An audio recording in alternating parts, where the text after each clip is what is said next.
And immediately he follows Survival 101. And he's like, whoa, I know local myth. I know local lore. I know what that symbol means. It means evil. It means death. I'm out. I'm out. I quit. I don't care. I don't want no money. You can keep your money. He refused his wages. You can keep your gold. I am surviving. And that guy survived.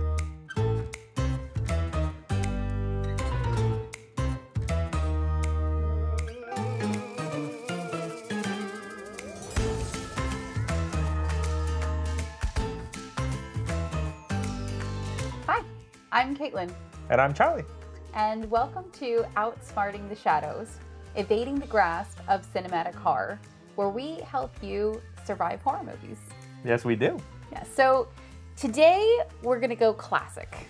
So we're gonna go vintage goth, Okay. 19th century gothic. Okay. Anne Rice, Bram Stoker, that kind of goth. Old castles, candelabras, dark makeup, which I don't have on today. You missed your dark makeup moment. Yes, I did. The world of Victorian vampires, which technically isn't Victorian. So we're exploring a really interesting movie called Last Voyage of the Demeter. The Last Voyage. Yes. So the film stars Corey Hawkins, Ainsley Francisios. I hope I haven't messed up her name.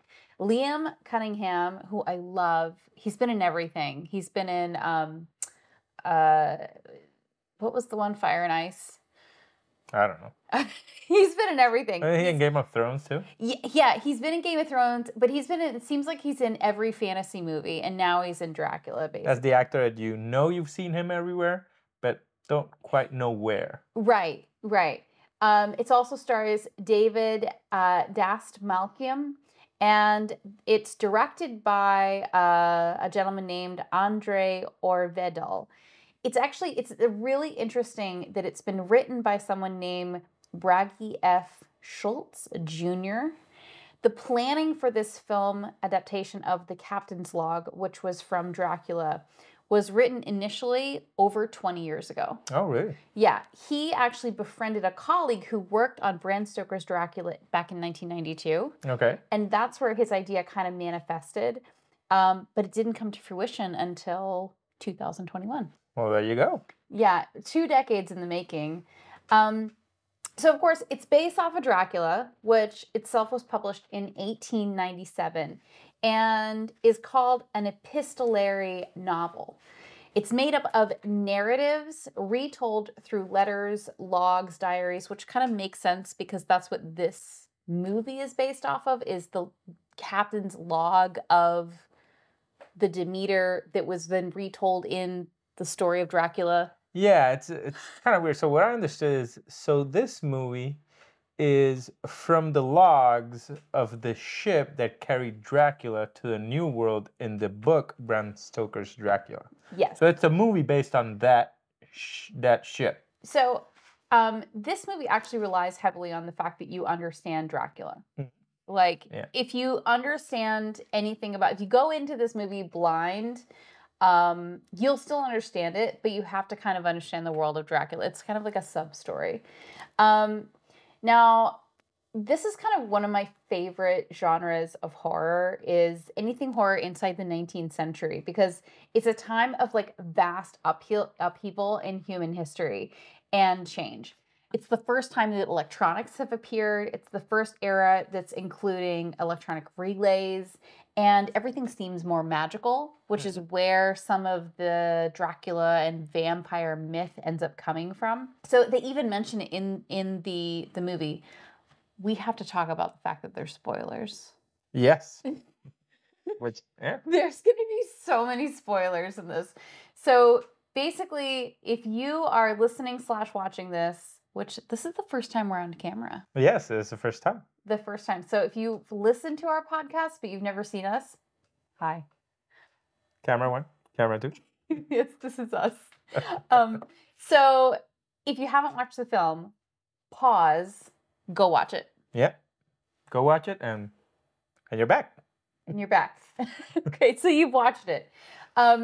So, the beginning of this movie, they actually make a reference to the fact that it's not a steam vessel, which is a really popular Mhm. new boat. And they reference the fact that it's this old wooden ship.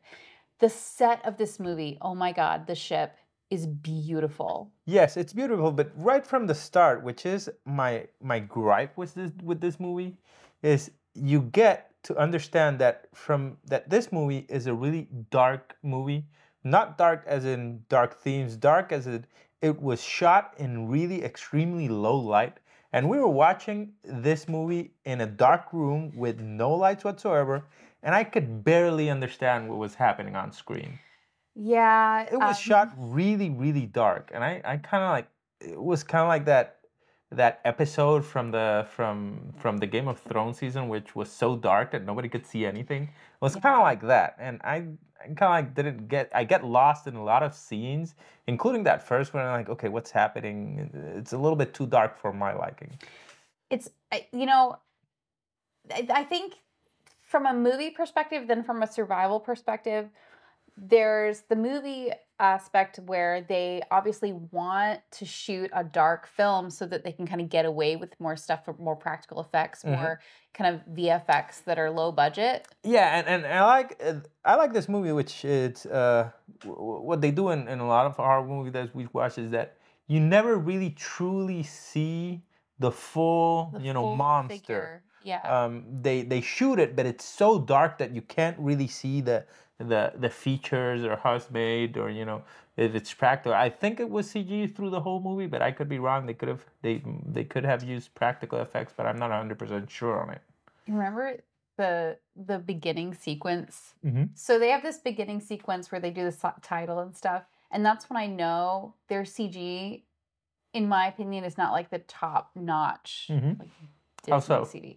So, well, the title sequence was good. Oh yeah, the title sequence. You're like, the title sequence looks like somebody did it in their, Da Vinci Resolve or something like that with Fusion. Studio way. Yeah. At the end, listen, we need a title sequence. Oh, we need it right now. Yeah. You have 10 hours. So, okay, you've watched the film. So I want to go over a couple of things from the survival perspective.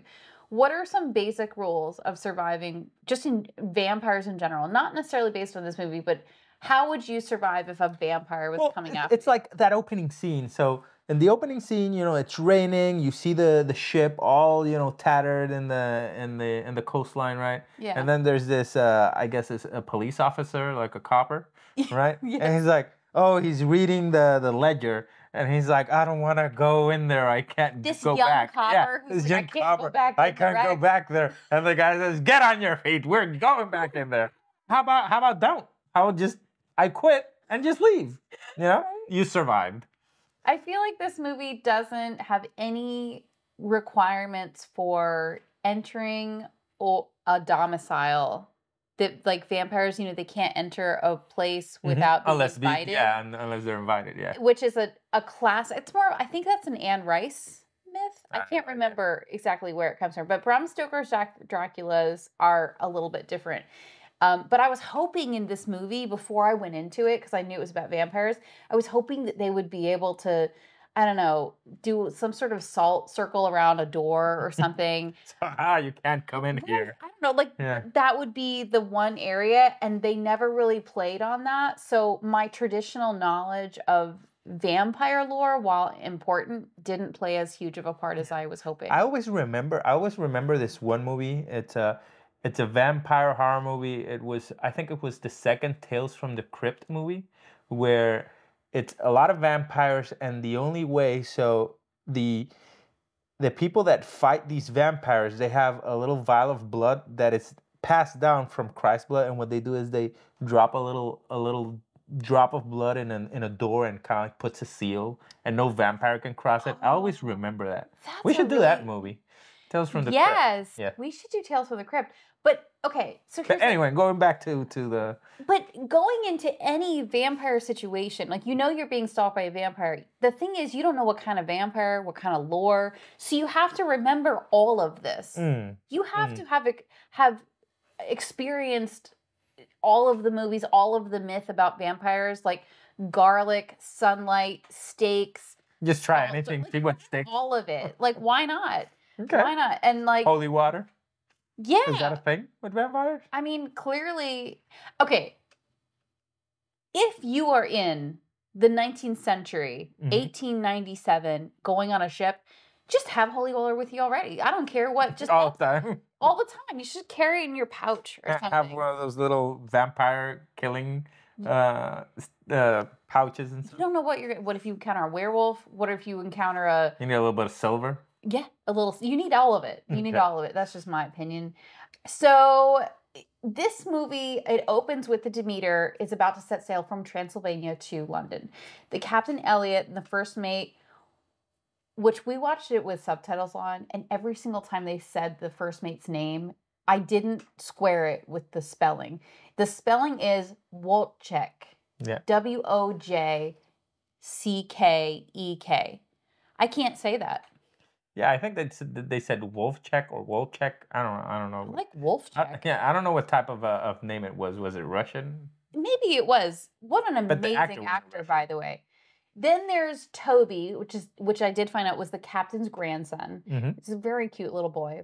And the crew is just like a smattering of small people. And they're in Transylvania to try and pick up more crew so that they can sail.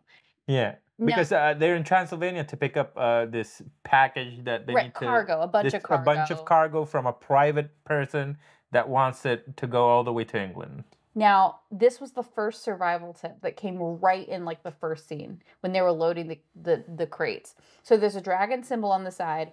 This huge, large man who looks scary, and you're like, man, this guy's going to be great in this movie. He's got a big scar on his face. Right. Oh, because so they'd hired. Yeah, this is a little before that. So they went, okay, we need people to go and to be sailors. Yeah, to be sailors. We need strong sailors. We're gonna pay you. Yeah, we're gonna pay you. And then they go in this scene, and this really like burly man is like, I'm a good sailor. I'm a great sailor. And then there's this black man, and he's like, he's clearly educated. He went to college. We found out that he's a doctor. His name is Mr. Clemens. Mr. Clemens. He's a doctor. He has an education. And they're like, you have sissy hands. You're not a sailor. You're not. He was played by an actor named Corey Hawkins, who, in my opinion, stole the show. Yeah, he was phenomenal. Yes, he was the best actor in my opinion in that film. I want to go back to the dragon symbol guy with the scar. Yeah, but before we get into that, so the guy is like, oh, he's not gonna be chosen. No, you're not gonna be part of the crew. And it's kind of like setting up, something's going to happen so that he is part of the crew. Right, of course. Yes. And then, then go. So this guy who has the scar, he sees the dragon symbol on the crates that are being loaded. And immediately he follows Survival 101. And he's like, whoa, I know local myth. I know local lore. I know what that symbol means. It means evil. It means death. I'm out. I quit. I don't care. I don't want no money. You can keep your money. He refused his wages. You can keep your gold. I am surviving. And that guy survived. Generally speaking, in horror movies, if the person leaves and you never see them again, they're safe. Yeah, they're safe. That guy survived. He went on his way, he just kept on his life and wherever it is they were. I always am reminded of the Hound in Game of Thrones. Remember, in one season, he left. And he went off. He's like, I'm going to go find peace or something. Yeah. And, he made friends with this... with some farmer. Yeah, it looked kind of like a cult, but, following that guy. But then they were all murdered. But before that, he disappeared for many, many episodes. And for a while, I was like... He beat the Game of Thrones because we'll never see him again. Yeah. But if you see him again, they're going to die. Yeah. So anyway, this guy leaves. So maritime schedules are rough, all right? But this would be a really good time to pause and ask, what's in those crates? Yeah. Because then when he leaves, he dropped the crate. Right. He dropped the crate. He dropped the crate, and the crate almost squashed Toby. Oh, Toby, yeah, the cute little kid. So Mr. Clemens, the doctor, the educated doctor, leapt, and had his hero moment. He saved Toby, and then after he earned himself a place and on the ship. So the guy quit. Says, "Oh, we need a hand. You wanted to be on the ship. when and they do that ruffian stuff. Oh, we leave at like 3 a.m. so you better be ready. Stuff like that.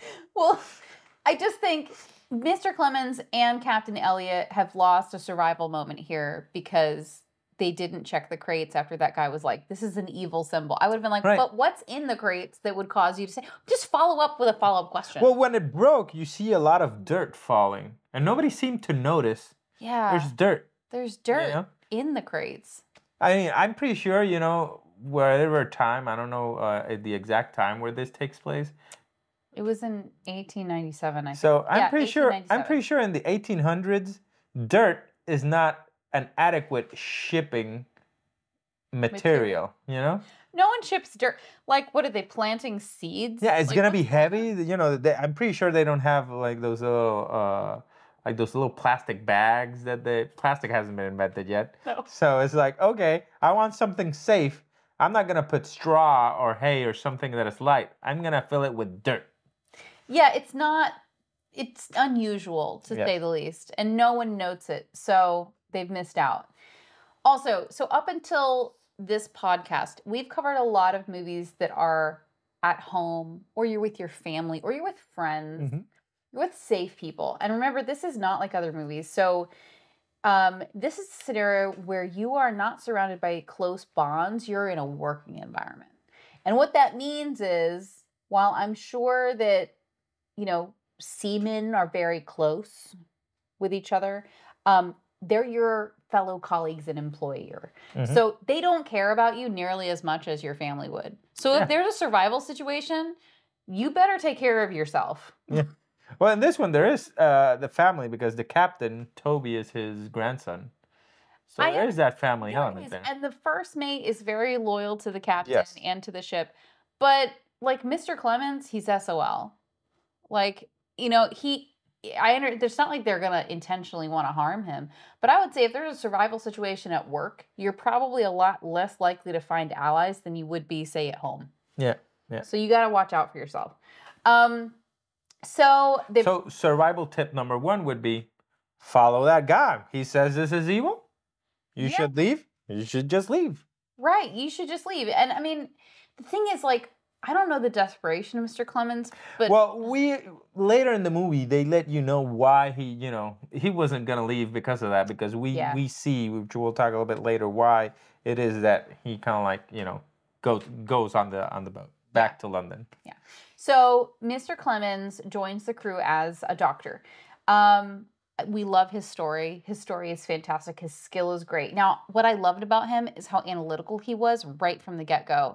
He just used his intelligence to figure out everything. And one of the first things that he figures out is when there's a stowaway, played by Aisling Francioso. Yeah, because since the crate fell, it kind of like broke a little bit. Yeah. So then there's kind of like movement out in the sea, in the ocean. So the crate falls in the cargo bay, and then this lady falls out of the dirt. So there was a crate, which makes how would she breathe? In dirt, like you buried alive. Anyway, that doesn't matter. So she falls out of the crate, and he finds her. Mr. Clemens finds her. He does find her, and he immediately says this lady needs blood transfusions. Yeah, I don't know how he came to that conclusion, but. Well, he's a doctor, and he's a doctor. It looks like he's a great doctor for that era. He is a great doctor. He didn't go like, fetch the leeches. We need to leech this lady. That's true. He did. Yeah, he didn't be like, let's just bloodlet her for a while. Let's just open a little hole in her skull so the blood can flow. Right? Yeah. That's true. The pressure. So everybody's like, oh no, like a woman on the ship is bad luck because, of course it is. Of course, right? And so he starts a blood transfusion. He's like, which ultimately is a great thing in any vampire story. Because it's interesting, like in this movie, they treat vampirism as a virus. Oh, interesting. Because he's like, as an infection. That's what it is. Because he was like, we need to give blood transfusion regularly to keep the infection at bay. Like his clean blood would clean the infection, something like that. I don't know. That was interesting. Something, though, I'm going to note, he was giving her blood transfusions like all the time, Yes. supposedly from himself. Yes. That's maybe too much blood. Yeah, and he wasn't drinking orange juice. Yeah, he wasn't drinking orange juice. He also didn't appear weak or faint very much. So he has a very strong constitution for... This is movie logic, you know. Yeah, he had, plot shield. The plot shield can't let him, get tired from blood transfusions. It's so true. And like, I do wish that they'd had like volunteers or something, but no one would have volunteered. Every moment that somebody had the opportunity, they would be like, oh, no women on the ship. This is a terrible, let's just throw her overboard. They said that like 5 or 6 times. I'm like, yeah. How comfortable are you with just murdering people for no reason? I mean, I guess, the 1800s, you murder people every once in a while, You get in a scuffle, you kill someone, that's okay. That's all right. We got alleys for that. Yes. Throw them in the alley. Maybe that's just something that happens when you're a sailor. You just throw people off board. I mean, she was in the crate to begin with. I guess at the very least, you could put her back in the crate. Right? Just... If you're going to throw her overboard, why not give her a chance? Yeah. Just starve. Just starve and be buried in dirt. Yeah. That's a thing. Yeah. Anyway. All right. So Toby, the little boy, has this very cute little dog on the ship. And right when you see the dog, you know that dog's going to die. Yeah. So survival tip for horror movies. If there is a dog in your presence, it will probably die. Now, don't be close to the dog. If you want to save the dog, though, you take that dog out of that situation. Like if there's something creepy going on and there's a dog. Yeah, but how would you take it out? You leave. Where? You're on a ship. On a ship in the 1800s, there's no GPS. You accept the dog's gonna die. Okay. But see, up to that point, the only creepy thing is that Dirt Lady fell out of a box. Yeah. I mean, that's creepy, but it's not like whoa creepy. And the lady's not 1800s. And she's not. She's kind of like in a coma when she's giving her the blood transfusion. Not a threat. She's just, it's weird that she's covered in dirt. I was very disturbed when all the livestock died. So they have all this livestock at the bottom of the ship. They've got a goat, a very cute little goat. They've got a pig. They've got a bunch of chickens. Yeah. And very quickly, they all just suddenly are slaughtered, including but they're slaughtered. But before this, you see that Dracula kind of like leaves his right. He leaves the safety of his little crate. box. Yeah, he has a little box, which his box is different than all the other boxes. Box. Yeah, because the other boxes they just have a stencil of the dragon. Right. His box has like an ornate dragon and metal corners with ornate dragons. Metal ornate dragons like sculpted really cool. And you would say, oh, this is different than the other boxes. Special crate. This is a special crate. Maybe we should check that crate, but no. Anyway, so he gets out of it. Let it check any of the crates. And this is what is really interesting. This is what it's interesting about this movie because they never really show you a clear shot at Dracula, so it kind of like makes you. Takes you towards the direction that he is. So he's kind of like waking up from a deep slumber, and he's not all there. He's weak. Yeah. So he kind of like needs to start feeding, and he just slaughters all the animals. Yeah, he does slaughter all the animals, which begs the question from me: why did Dracula choose an emaciated young girl as opposed to like a couple of giant pigs? Yeah, but what? Good question. Maybe animal blood doesn't satiate him as much as human blood. I think that's a thing. I know that was a thing in that movie that made vampires kind of like beautiful and fanciful and stuff. Oh, the sparkly vampire one? No, the one that started that trend, which was the one with the Fight Club guy. Brad Pitt? Yeah. Oh, Interview with a Vampire. Interview with the Vampire. Rice vampire. Yeah. They say the animal blood will keep us alive, but it doesn't really satisfy. Yeah. At one point, they're like, "Oh, fucked up," and Yes. Yeah, you're right. Maybe it just doesn't satisfy as much. But even then, get a giant burly man and put him in the crate. Right. Like why this? Like a 6 foot. Right. 300 pound. Someone who construction worker. Yeah. construction worker who can just maintain, you know, because it's Oh, right. And this time, you know, kind of like a metalsmith, you know? yeah, a big metalsmith worker. He could probably hold a little more blood than some dainty little girl. Yeah, I don't know. It's weird. So once the animals, the livestock are murdered, everyone sort of should be trying to leave the ship. Yeah, yeah. So this is one thing that I also kind of like don't like all that much about this movie is that it's a slow burn. It is. It takes its time, and sometimes it feels like it's kind of like the pacing is like, oh, this is a chug. So this movie was such a slow burn that I found it soothing. Whenever it would rain and there was the ocean. Yeah.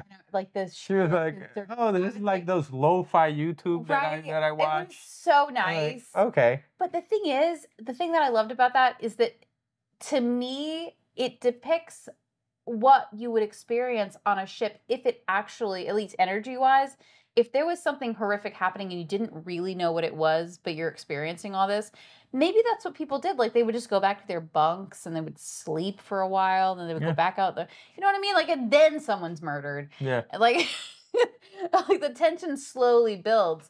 So right when the animals are murdered, Dr. Clemens kind of messes up because Captain Ellis asks him if. So initially they think that it's like rabies. Yes. And he asks him whether it would be it would affect humans, whatever this was, and he says, "Nah." No, because he thought it was rabies, so he's like, "Nah, unless you're bitten by the animal, you'll be fine." Right, and he dooms them all. How so? Because that was the point that the captain was saying. We could go to port. Yeah, we could go to this other port, but the thing is, if they went to port, they wouldn't arrive on time. And no one would get the money. Yeah, and not the money. There was a bonus, like a really big fat bonus. $75. Yeah, 75 or gold coins or shillings or whatever currency they use. Yeah, a gift card to Chili's. Yeah, I mean, you gotta have that. So they didn't want to go to port so they could get that, you know, that extra money. But survival tip, if things are happening at work and you're confused, just leave. Yeah. Take a lifeboat and leave if you can. So, because at this point, if they had taken lifeboats, the vampire Dracula, he's not strong enough to be able to fly around. Yeah, because then we see that at a certain point a little later, you can't really take the lifeboat. Yeah, we found that out. Yeah. Because we don't need to address that now, but I just remember going, he's gonna make it. Yeah. Oh, that one. We were like, take a lifeboat, and like, oh, see, that guy's gonna. Oh, yeah. And it was I think it was the cook. Yeah, the cook, the religious Christian cook. I think he was Christian. He was, and he would have survived, but he just didn't. He did it too late. So, So they're gonna leave the ship. Oh, this is something that I looked up in the middle of the movie, that they were traveling at 12 knots, which is 13.8 miles per hour. Not super 13 fast. or 18? 13. Okay. It was 13.8 miles per hour. It's not very fast. So if you like all got in the boat at that point, you could probably go a little faster. Yeah, probably. Like just rowing. Oh, the thing that they noted in the beginning was how many rats there were. Like they were crawling over them. Yeah, they were sleeping and then rats were kind of like all over them. So I was like, that doesn't seem hygienic. I would be worried about listeria. About what? Is listeria, you know, like the rat thing that gets in your lungs and can kill you? Like the Black Plague? Is that what it is? I don't know. That was due to rats. I don't think I might be saying anything correctly, but just diseases from rats, I would say, is just as deadly as. I mean, at that time, you would just call it the lung. Yeah, I don't want to get the lung. Anyways, getting the lung. So the first person that's really killed is Larson. He's killed out on the deck, and we don't really know who Larson is. We never really got to know Larson. I think he was racist, though, because he was not very nice. One that was Irish? No, he was the guy who wasn't nice to Mr. Clemens. Yeah. So when he dies, you're like, yeah, okay. Good riddance. Good riddance. Yes. So Mr. Clemens is killed, and Olgarin, who is this very tall man with a beard, he gets injured. And when he gets injured, I thought he was dead. Because he gets that thing on his neck, remember? Oh, because he was bitten. He was bitten. Yes. So this one dies, and then at this point, the lady wakes up, and he starts, oh my God, he's here, we're all gonna die. Right. And the guy is like, oh, this and that, and then she picks up the shotgun. She does pick up. This lady is like handy. Yeah. She knows her way around a weapon. There's like this sailing ship filled with, manly men, and she's the one that makes it happen. That's right. She's really the only one who seems to be useful. Yes. In the entire movie, because she understands that the danger is present right now, and she does understand what it is. I am surprised that she doesn't know more about how to like kill vampires though. Like if her village has been experiencing vampires forever and she was like a sacrifice to them, they address it a little bit because Mr. Clement's like, why don't you know how to kill vampires then? And she's like, well, my village just decided to sacrifice me to him instead of doing anything. So clearly, my village has been living with him for hundreds and hundreds of years. Do you think I'm gonna know how to kill him? Right. I would have done it already. She's like, listen, if I knew it, I would have done it. I don't know. So then this movie goes like full bar and decides to kill children. So stuff happened, which I don't really remember because it's a really slow burn, this movie. So at one point they're like, oh yeah, he's here. Dracula just crawls around in the shadows. It's really dark. You can't really see him. So at one point, the Toby kid, which is weird because at one point the captain says, okay, I want 2 men per every shift. Every single time you guys do something, you travel in 2. Yeah, so he's like, you travel 2, but all of a sudden he got Toby and he left him in a room and gave him like a spyglass and said, here, clean my spyglass. I'm going to leave you alone in this dark room in this ship. So... See, this is the point where I was hoping that he couldn't be invited. He couldn't come into like a room or something without being invited in. Olgarin, the guy who was bit on the neck, has become basically Dracula's slave. Yeah. If you realize that this was happening as a child, you couldn't do anything, but as an adult, I would start to just be very concerned. Like anyone who gets into contact with this creature, I would just immediately shoot him in the head. Yeah, but they didn't know. They think he was okay. So he wakes up and he tries to. So the kid goes kind of like investigating, and he sees him, and then he sees the kid and he grabs the kid. So the kid is like struggling.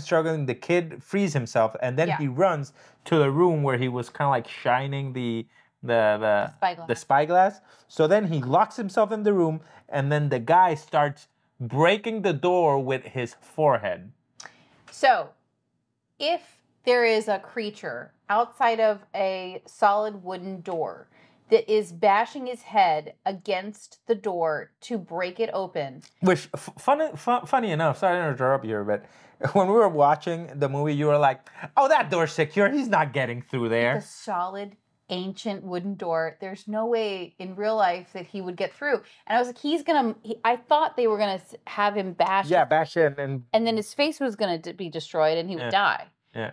Which is what would happen. Yeah, but he broke through the wood with his face. But interesting enough, when the kid realizes, okay, he's coming through the door, right? And then so he starts knocking on the wood because they have this code of knocking on the wood. I didn't even mention that. Yeah.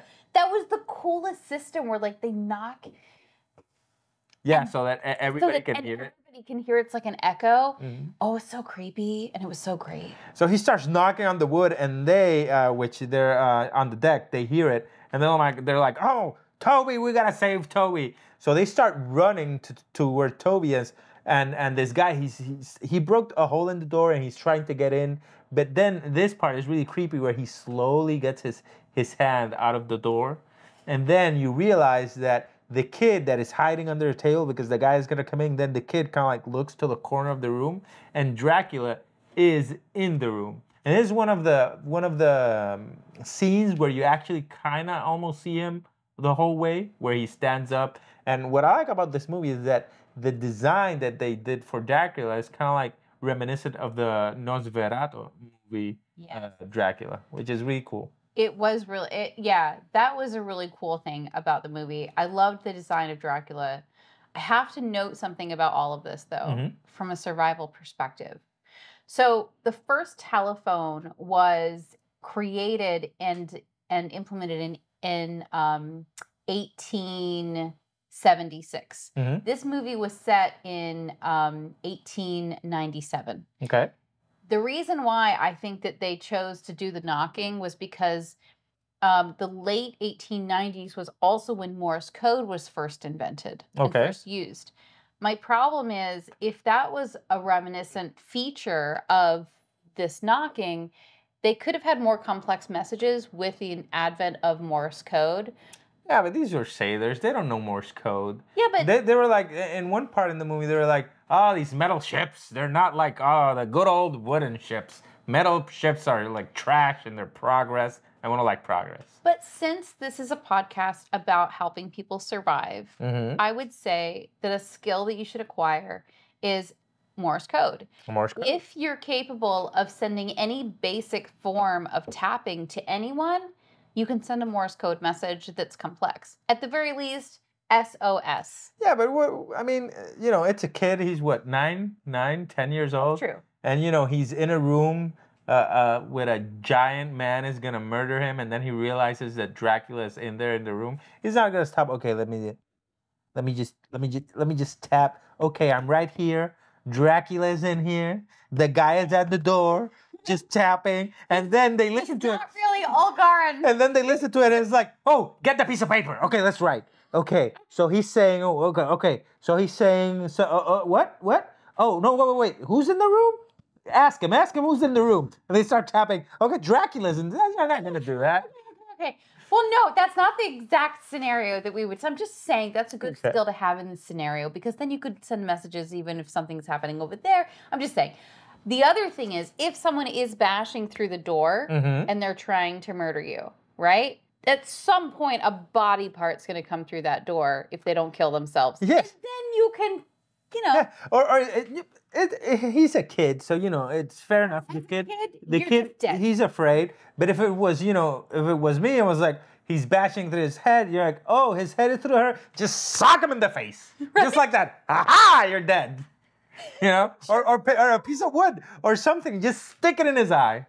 Yeah. Yeah, I think that is a great technique. I think people need to learn that. Yeah, that's why you get angry, because anger trumps fear 100% of the time. 100%. Now, unfortunately, none of that happened and Toby's dead. Yeah. Well, see, here's a really, which you really think that, I really thought that Toby had a plot shield. I know. I thought he had plot shield. So they get to the room.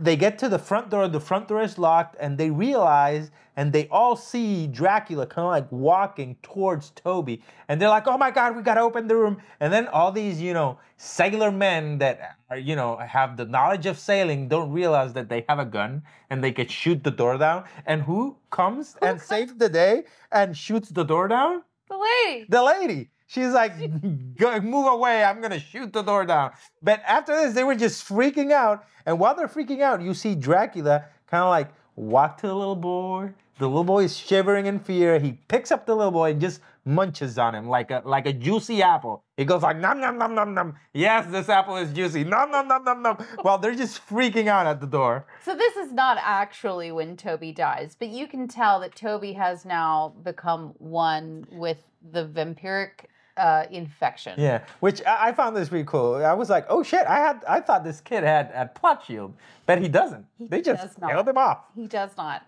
In the midst of this is when the cook also decides to leave, and then you find out that Dracula can fly. Yeah, because at this point we were like, you see, that cook, he survived. This is what we were saying from the beginning. We were so proud of him for like 2 seconds. Yeah, you get into the lifeboat and you just leave. You just, you know, sail away into the darkness. Into the darkness. You know what I mean? Like, I'm just thinking. Yeah. So there's this scene. Sorry to interrupt you. Yeah. There's this scene where he gets on the lifeboat. You know, he knocks the guy out so he can steal the lifeboat, and he's just I'm gonna sail to freedom. But then you realize that everything is really foggy, and he starts listening to Dracula, kind of like talking to him. And then, no, Dracula. Then you learn Dracula can fly, so he goes and he kills him. Okay. But we don't see how he dies. But then we see, for some reason, which is kind of weird. So here's what I got out of this. Then after Dracula kills him, the boat kind of like comes back.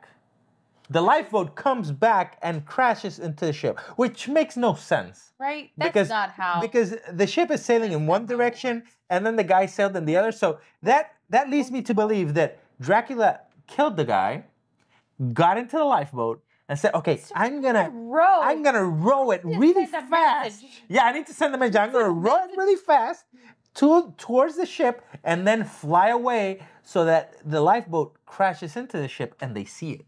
That also means that the type of flight that Dracula has is really powerful and vertical. Like, because he doesn't need the gliding. He can do vertical, you know. He can just... Vertical landing, vertical takeoff. Yeah, he can do all that. It's real powerful. He must have taken off away from the boat to push the boat. Which, if they would have recorded that, then this would have turned into a horror comedy. Imagine him okay, I'm going to get in the boat, and he's just going really fast, and just flying away so they can see, oh my God, it crashed. It came back for some reason. Or maybe just physics doesn't work in this movie. I wonder if there's a way, my brain is operating under the assumption that all the rules that we have for surviving horror movies would not apply to horror comedies. Yeah. We'll have to watch our horror comedy. We'll have to explore that later. Yeah. So anyway, Toby is not dead. They're trying to save him. Mm-hmm. He's too small to do a blood transfusion. Yeah, the blood transfusion, the doctor says, at this point, I think Mr. Clemens is just, because he's not too small for a blood transfusion, Mr. Clemens doesn't have any more blood. Yeah, he's like, listen, I tapped out. That lady took everything I had. Took everything. Yeah. But then Toby dies. Yeah, Toby dies, so that he did not have plot shield. After he gets bitten, you never see him again. Yeah. You just see him lying down. The actor doesn't act anymore. He just he does one more time. Yeah. So after this, they decide to do a really beautiful funeral for Toby. Oh, but for this, they do the funeral. So they see the guy that Dracula first bit on. Mm-hmm. I forgot his name. Olgarin. Oh, so Olgarin, they take him to the top and they tie him to a mast. Yes, I forgot about this. So they do. They tie him to a mast just to question him. Yeah, just to question him as like, why did you do it? Stuff like that, questions like that. I don't know. That doesn't really matter. But then the sun... Yeah, talk, you say, my boy. So then the sun comes and he's like, oh my God, it burns. It's like, what burns? What burns? What burns? I mean, when you go pee-pee, does it burn? Because that's serious. That's not so then you see the sun kind of like creeping up, and I think it's a really cool effect how they did the vampire burning under the sun. Yes. Because it looked really painful for them. From a survival perspective, of course, this is a lot of really important information to gather. Okay, at this point, whatever is happening, the sun is bad for all the monsters. For all these creatures, For all these creatures. So, I just feel that there's a way that you could capitalize on it. Yeah. I would say, okay, so we have mirrors. Okay, so if we have mirrors, okay, let's take a mirror in the sun, and then let's try to get mirrors and get sunlight everywhere in the ship. I mean, you would need a lot of mirrors, and I didn't see not even one mirror in this ship. Oh my God. I forgot about this part completely. Remember, at some point, they realized that there's some sort of weird creature or something, and they decided to search the entire ship. Yes, they said, search the entire ship. But none of them open a crate at all. None of them looked into a crate. Not at that point. The only time that they open a crate is when Mr. Clemens and the lady are going to investigate the hold, and they find the fancy crate. Yeah, the fancy crate. I was like, okay, so how did he get out of that crate? Yeah, we were watching the mechanics of this, and there was a lot of external locking levers and levers, which was really cool. But from inside, a nice mechanical, contraption. Beautiful mechanical contraptions, which we should investigate building later. Yeah. But it didn't appear that there was any mechanism from the inside to be let out, which I think would have made it a little scarier if they'd shown that. All they showed was Kane and some of his accessories. Yeah. Yeah. The maggots. And maggots for some reason. Slept on maggots. Why would he be rotting? I've never seen Dracula eaten by maggots. Like, yeah, I think that's more, what is it, zombie? Yeah, but zombie-esque. I think that it's like so if he doesn't have a lot of food, he starts rotting away. And which is what I got from this movie from when you first see him and after you keep seeing him after he eats people, sequentially he kind of like starts slowly changing his appearance. He gets more human-like, less looking like, like he wasn't alone. Like death. Like he was in the show alone. The show alone, like he's in observation. He doesn't look as emaciated, Right. So I think that's why he had maggots, but who knows? Yeah. So after all of this, Toby dies. Obviously, Captain Elliot, who Toby was his grandson, is devastated. Yeah, he's like, life doesn't matter. He's really everything is useless. They do a funeral, and oh my God. Yeah, so in the funeral, they're like, this boy is dead, and the lady starts, doing a eulogy, talking about this boy. And then the captain kind of like looks at it move, which I thought it was the wind. I didn't realize, the boy moved. It was the wind. Oh, okay. So then he goes, oh, he's alive. And they're like, no, he's dead. We got to throw him overboard. So he goes and he opens the little, they kind of like put him in a sack. They put him in a shroud. It's in a shroud. Shroud. So he opens the shroud and then the kid just gets up, starts screaming, and then bursts into flame. And you can see his eyes are like infected with the vampiric stuff. Yeah, but the interesting part is that he bursts into flames, but he gives the captain kind of like really serious, like you will die burns. At some point, I was like, you can see his cranium. It's like how is 3rd he and 4th still degree burns. How is he not in such excruciating pain that he can't? He passed. Yeah, how does he not pass out because of the pain? So it is interesting. If you have 3rd or 4th degree burns from your vampire grandson, okay, you need to put some salve on that.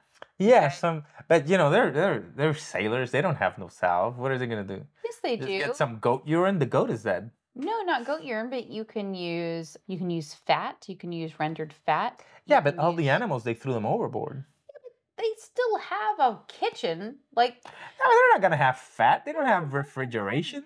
Listen, I'm just saying, like, don't do nothing. Okay. Don't do nothing. Remember, you got to advise people on how to survive. Okay. With the tools that they have available to them. So if that happens, I know that you're very sad because your grandson has died, but please address your injuries so that they don't become infected. Mm-hmm. Okay. The captain is devastated. That's when they actually find the dirt sleeping place, and they finally have a plan. And I was so excited for Act 3. I was like, okay, everybody's on board with killing the This is the part where I was like, okay, the movie has been a real slow burn up to this point. Now it's when it's gonna get exciting. Now it's right. It's coming. Right, it's coming. And they're like, and I'm so excited at this point. They're like, we're gonna burn down the ship. Yeah, we're gonna do, which they never do. They never burn it down. They said they're gonna destroy the ship, but from what I gather, is that they were gonna sink it, not burn it down. Remember, the plan is terrible. Yeah, like it's awful. None of it works. So, and they all die, except not all of them. Clemens and Anna. Anyway, so they put this plan in place. They're like, oh yeah, we're gonna catch him because they don't know he flies. Right. So we're gonna catch him. They're gonna use the lady as bait because she says, oh, I have a connection with him.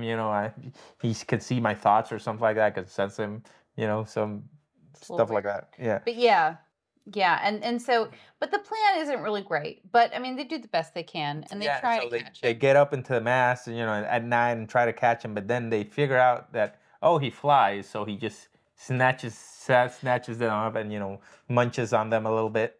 Yes, and he ends up killing almost everybody one by one, Mhm. and then the boat crashes into the rocks.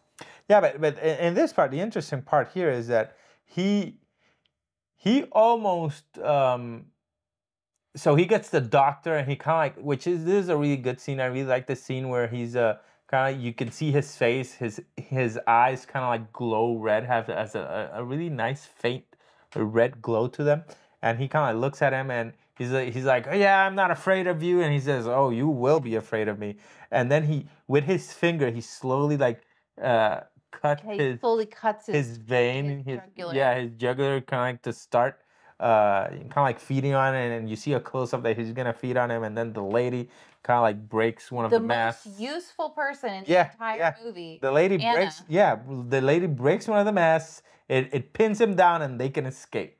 Yeah, and I don't think they had time to finish the job. How would you have survived that?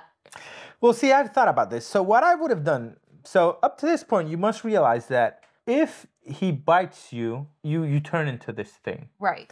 And you can cure it by having blood transfusion up to a point, right? So at this point, I was like, okay, this guy's powerful. He can do all this. So once he's gonna bite me, I was like, ha! And then you just let him bite me, and then the lady saves him, and I get the powers, and then I get someone, and then I do a blood transfusion, so then I have the powers, but then I am good.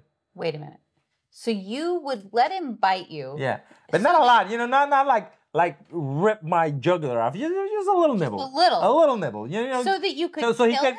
Yeah, so he can get his saliva in there. Probably some saliva. Okay. He can bite me and lick it a little bit, and then she saves me, and then I have the powers. But maybe I'm his simp because Yeah, like I think based on Bram Stoker's mythology, from what I remember, you are tied to Dracula. Yeah, it's you turn into a simp. It's Dracula's simp. Yes. So it's not like you become a vampire that can have your own people. Yeah, but the thing is that she at the end, so they she saves him. They get kind of like a little piece of wood because the ship crashes. Right. And then they're kind of like adrift. They're floating adrift. Bobbing and along. then the sun starts coming up, and you can see her eyes turn. But when her eyes change, she has all her functions, her faculties. Yes. She likes, oh look, I'm changing.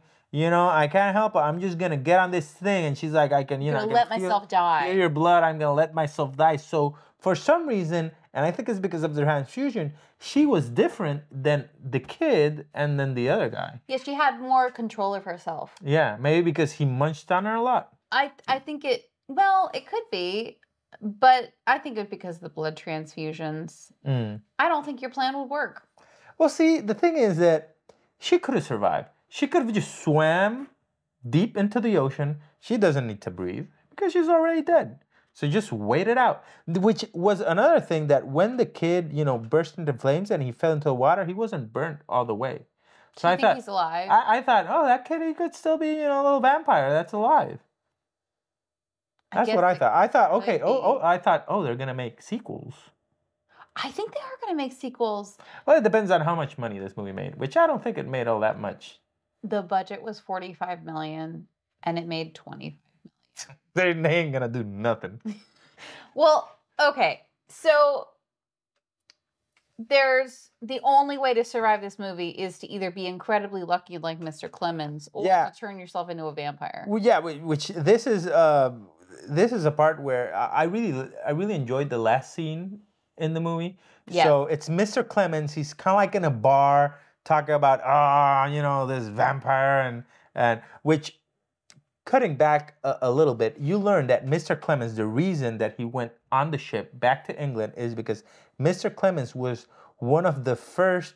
He says that he was one of the first one of the first black men to graduate from, what was it, Cambridge, or something like that, a fancy institution to get to become a doctor. And even though he was one of the first black men to become a doctor, he wasn't accepted at no job just because he was black. Yeah, And then the reason why he was in what was it, Transylvania or wherever, yeah, was because they called him so he could be the doctor for these royal people. But then when he got there, they realized that he was black, so they were like, "Nah, we don't want you. We don't want your kind here." Which was, and that's why he was like, "Oh, I don't need the money." There's a scene in the movie where they ask him, "What are you gonna do with the money?" And he all he says is like, "I want this world to make sense."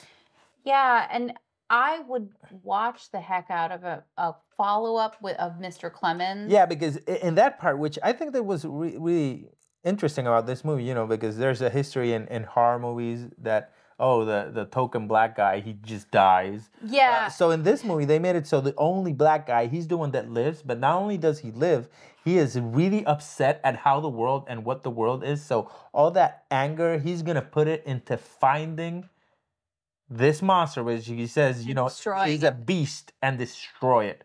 And in this final scene, you see kind of like a square off where Dracula kind of like follows him to taunt him, where they're in the same bar, he kind of like feels his presence. Yeah, and he sees the cane. Yeah, and he sees the cane, and he's knocking like he would knock on the wood, kind of like taunting him. And then he looks and he sees Dracula, and Dracula kind of like with his, Dracula mystical powers, kind of like touches him, and then lets him see that he's on the door, and then he goes out, and then he sees him walking down an alley, and you see him like, oh, I'm gonna find and destroy this beast. I want that movie so badly. That would be really cool for this movie then to be kind of like Mr. Clemens. Yeah, Mr. Clemens, the vampire hunter doctor. Yeah, that would be a really cool movie. That would be really cool. The only thing I will say is that Mr. Clemens is not choosing a very safe path for his future by following. What other path could he have chosen? He tried to choose his own path, but society doesn't deem it at this time that a black man can be a doctor, even though he proved to everybody that he can. They don't let him be a doctor. So he just, the hell with it. I'm gonna destroy this creature. That's true. And then he is, in essence, using everything that he's learned and figuring out a way to make the world make more sense by destroying this creature that thinks that he's above the laws of nature. Yeah. The only other way I can see surviving this movie is just being like the rats. Yeah.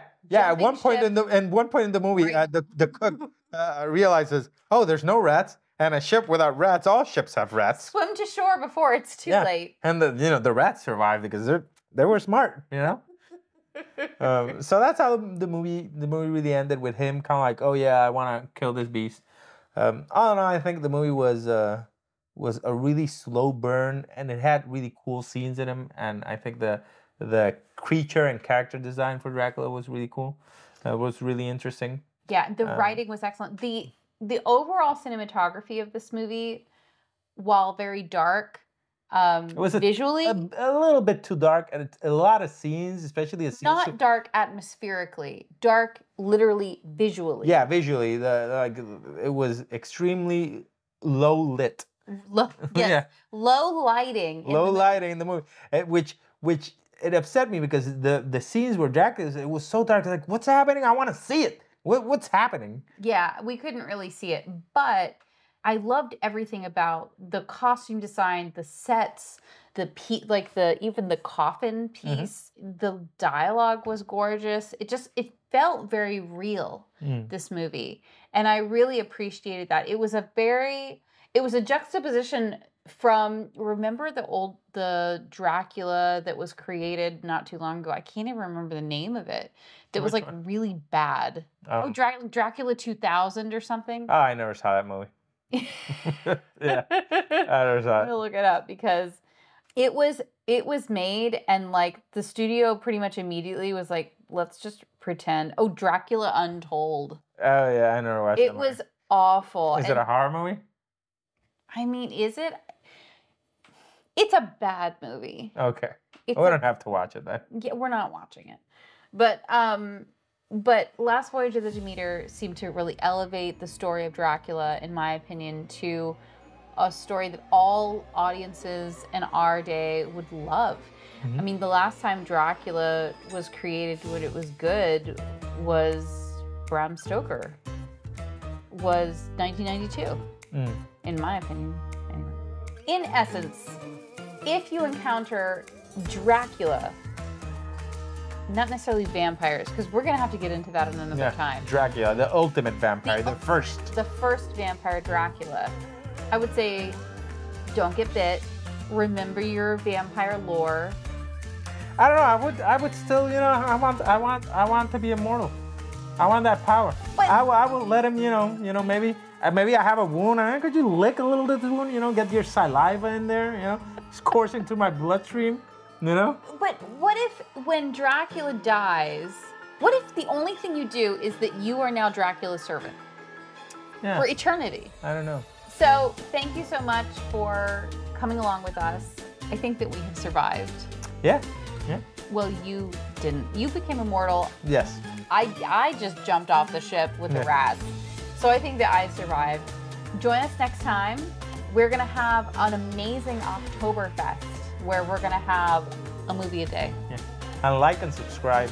Yes. Like this video and subscribe. Thank you so much. We'll see you next time.